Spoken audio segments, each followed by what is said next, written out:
I've heard a lot of whispers echo through the halls of Cell Block G, people muttering that they have no one to talk to about the happenings of Gorlworld.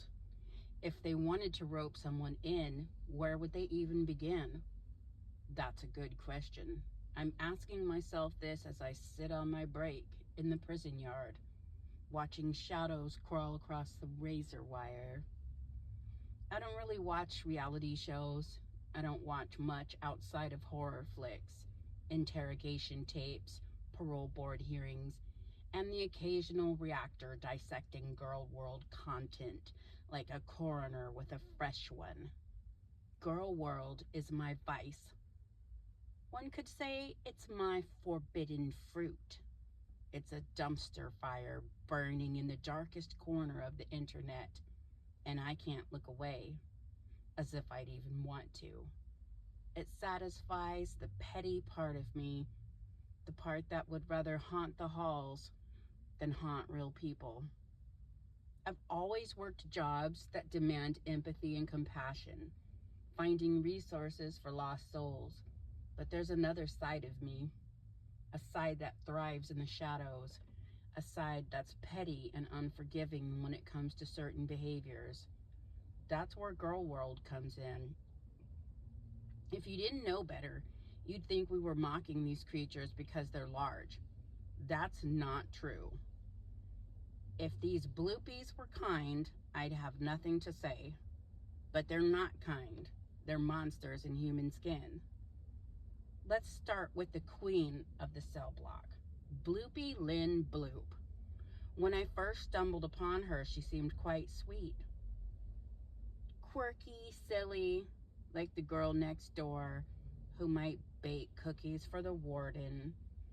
Her channel began as health and wellness. We're going to call it that because the tubes don't really like us to say certain things. So we're going to call it health and wellness, a bright promise in a dark world. But instead of shrinking, she grew. Over the years, she packed on over 200 bloops, like a creature feeding before hibernation. And she didn't hide it, she flaunted it, stuffing grotesque amounts of food and substance on camera, defying the sacred laws of the tubes, where she sits staring into the abyss, mocking her live stream attendees, hair in a boop-shaped bun, eyeliner drawn on so sharp she could slice bread. The cycle became a ritual, lying, crying, giving up, starting again, rage, deceit, whining. It happened so often that diagrams of her descent exist, like occult symbols etched in the margins of forbidden books. I mixed Sephora and forbidden. I think my mind wants makeup. Anyways, but that's not the worst part. The worst part is how she treats her companions, girlfriends, and animals alike. That's what turned me from a curious observer into a devoted watcher of her downfall. It's all documented, archived like evidence in a cold case file. Some of it is even funny, in the way gallows humor is funny. Bloopy Lynn calls us haters, but the truth, most of us were once believers. We thought she was a sweet young woman. We thought she'd escape the darkness, but she didn't. She became the darkness. And now we watch from the yard, from the shadows, from the cell block of Girl World. On camera and in the shadows, lying and denying and stuffing, as if we can't see the truth unfolding before our very own eyes. Then there's Bloopy Bloopy, 3 years ago, Bloopy Bloopy actually allegedly, let's say allegedly, married a man and vanished into the desert sands of Kuwait. Seems harmless enough, right? Wrong. Bloopy Bloopy thrives on chaos. She sits on her live stream throne like a warden of madness, gorging herself while screaming at attendees, blocking anyone who doesn't kiss her bees. Every meltdown is a performance, every tantrum a plea for sympathy points so her beezers will pay her bills. And sometimes, yes, sometimes, you'll hear the horror of and then she giggles and laughs as she squeezes and tubbies her way down the hall and into a restroom. So gross. Fast forward 3 years. The prison gates creak open. Bloopy begged the Beezers to help her escape Syria and return to Canada so she could beeze in peace. They paid her.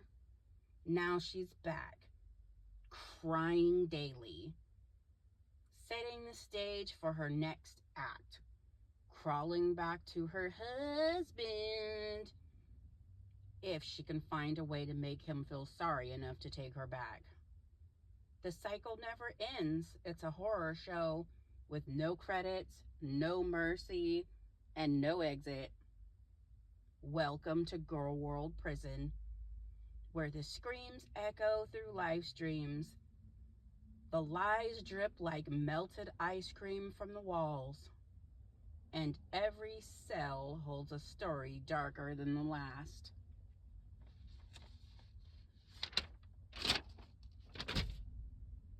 Quite a riot in Cell Block G.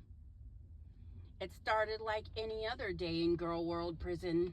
Screams echoing down the corridors, live streams flickering on cracked screens, and the smell of stale cupcakes rotting in the commissary. Then Rachel walked in. She thought she was just visiting with tea, a harmless guest in this madhouse. But in Gorlworld, visitors don't leave. They get rolled up. Now Rachel wears the orange jumpsuit. Now Rachel is a Gorl. That's Gorl for anybody who doesn't understand. We're going to do a whole other thing with terminology soon. For now, the word of the day is Gorl. Gorl.